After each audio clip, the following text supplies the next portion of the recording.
At 30, love was the last thing on my mind.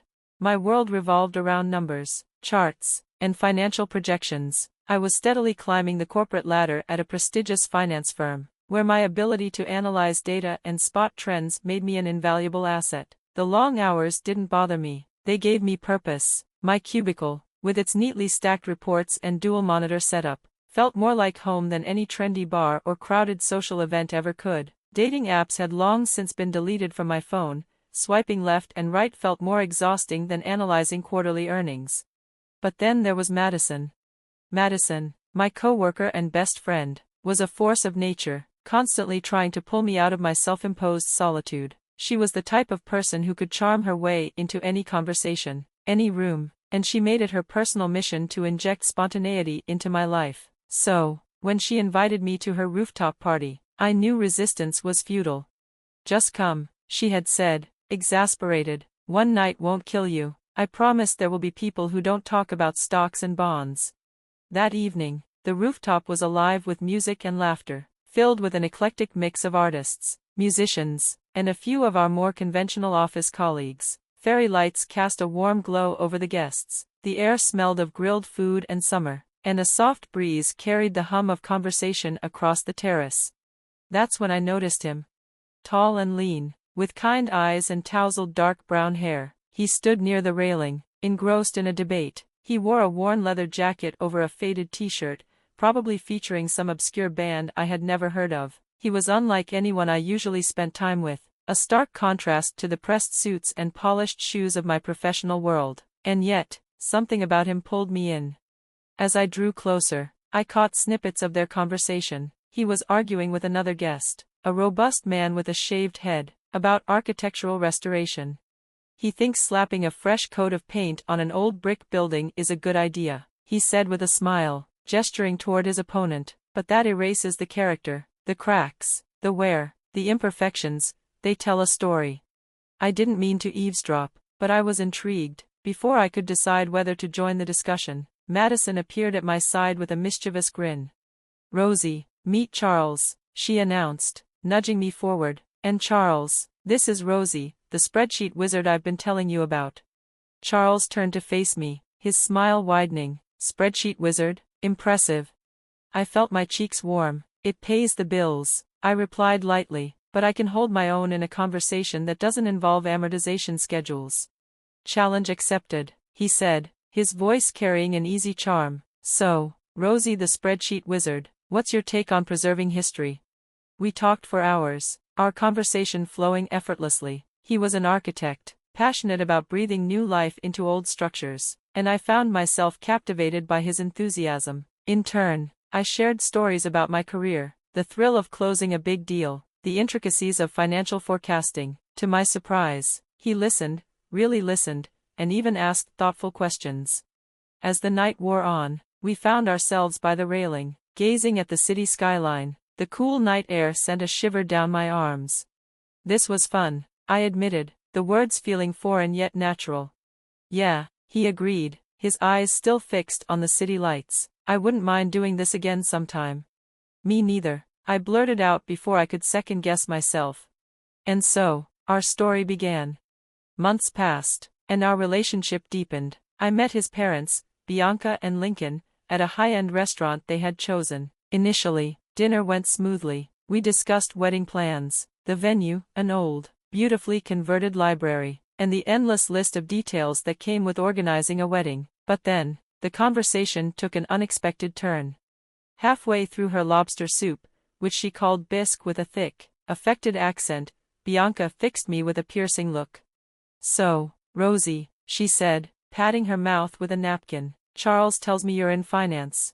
"Yes," I replied, slightly wary of where this was going. "I work as a financial analyst at a firm downtown."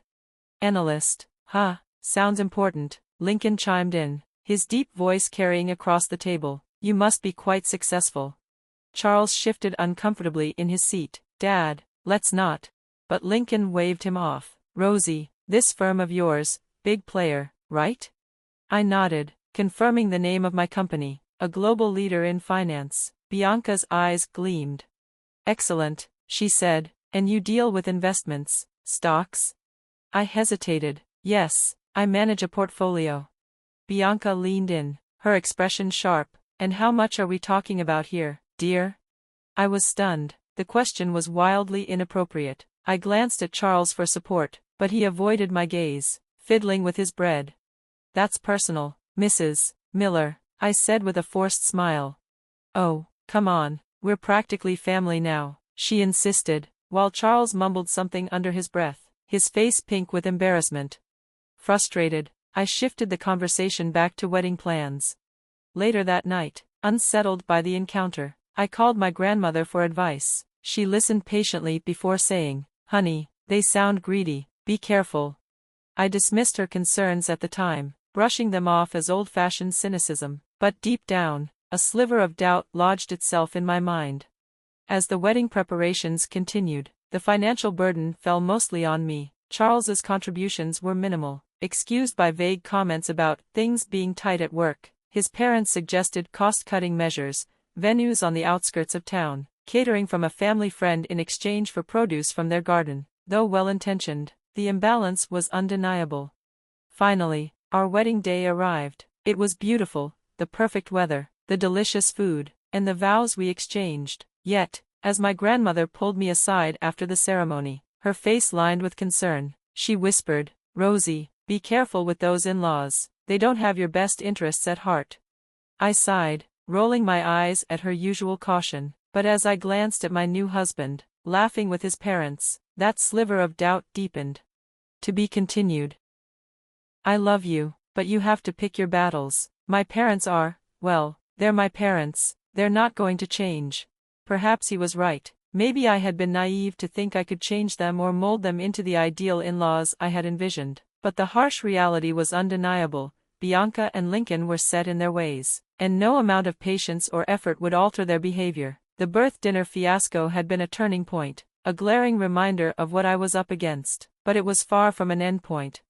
Their approach to gift-giving soon became a glaring reflection of their overall attitudes. Holidays were supposed to be about thoughtfulness, about celebrating together and cherishing each other, but with Bianca and Lincoln, gift exchanges felt more like a calculated game, a sport of who could give the most meaningless trinket while expecting extravagant reciprocation. They had a knack for selecting items that were impersonal at best and subtly insulting at worst.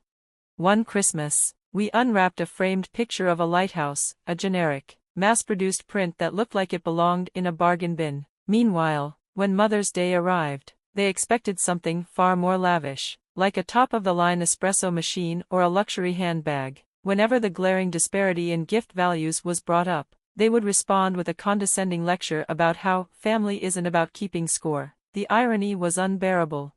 In contrast, my grandmother, bless her gentle soul, never once demanded anything. When I would ask her what she wanted for the holidays, she would always smile and say, "Honey, I have everything I need, just come visit, that's all that matters." Her words were a stark contrast to Bianca and Lincoln, who treated generosity as a one-way street in their favor.